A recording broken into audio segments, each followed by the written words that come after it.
Tinway ang hirap gawin ng tama. Ay, Joseph, ay, ang ganda ng tanong, okay? Ang ganda po ng tanong.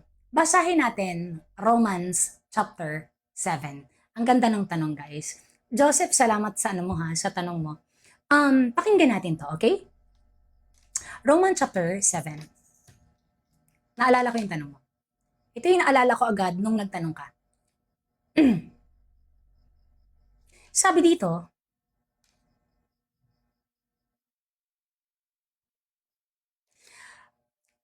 this is war inside of us.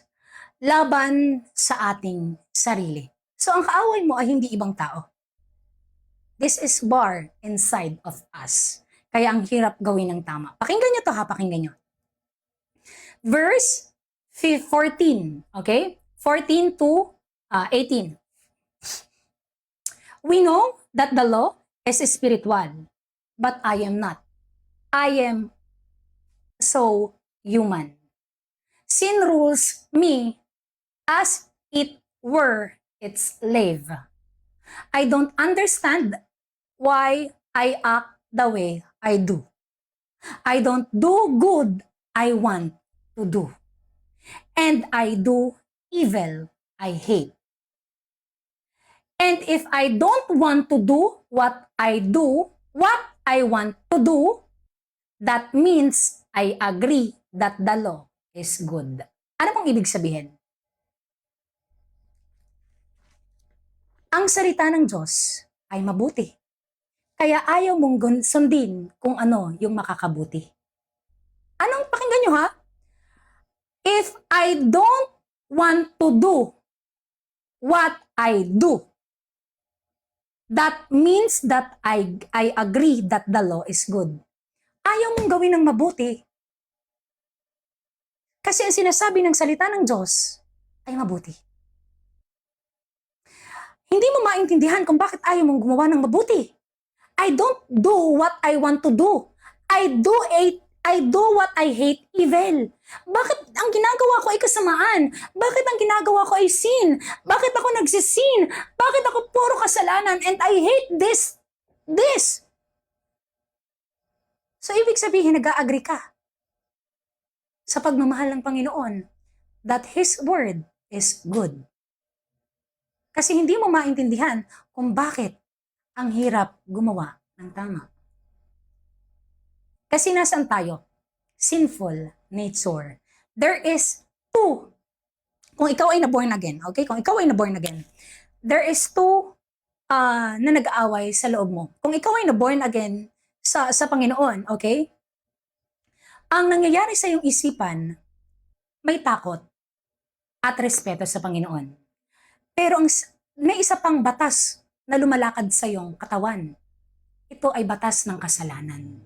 Sa iyong isipan, ikaw ay may respeto, may takot, may pagmamahal sa Panginoon. Ayaw mong gumawa ng kasalanan. Pero nandito yung isa sa iyong katawan at kasalanan na gumagawa para ikaw ay magkasala. Kaya there is two war inside of your body. Kaya hindi mo kailangang punahin kung ano yung ginagawa ng iba. Jesus said in Galatians chapter 6, each one of you should what? Carry your own burden. Kayong bawat isang tao ay hindi nyo pupunahin ng ibang tao. Sarili nyo ang punahin nyo. Amen? So there is, alam mo yon, na naglalaban. Kung ikaw ay na-born again, pero kung hindi ka na-born again, ikaw ay patay. Ang iyong isipan ay walang alam dyan. Ikaw ay, yung parang tingin mo sa mga nagsasabing ganito ay OA, alam mo yung parang, kung ano-anong katsikahan nyo sa buhay, basta kilala ko ang Panginoon. Ganyan. Okay. Ganyan yung mga taong, alam mo yun, nagsasabing kilala si Jesus, pero hindi mo alam kung anong nangyayari in the spiritual realm. Okay? Basta alam mo, basta kilala ko ang Panginoon, yun na yun. Kilala kong mahal ako ng Diyos. Pride ang pinairal mo. Do not be wise and by your own understanding. Diba? So, alam mo yun, dito natin marirealize mga kapatid na galit, diba? marirealize natin na nag-agree tayo sa salita ng Panginoon na ang salita ng Diyos ay mabuti. Kasi hindi natin alam kung ano yung ginagawa natin na ayaw natin. Amen? At yun yung nangyari kay Paul at nangyayari ngayon sa atin. Amen. Kaya, alam mo yun, napakahalaga mga kapatid na kilalanin ng bawat isa ang Panginoon kasi yun naman talaga ang gusto ng Diyos.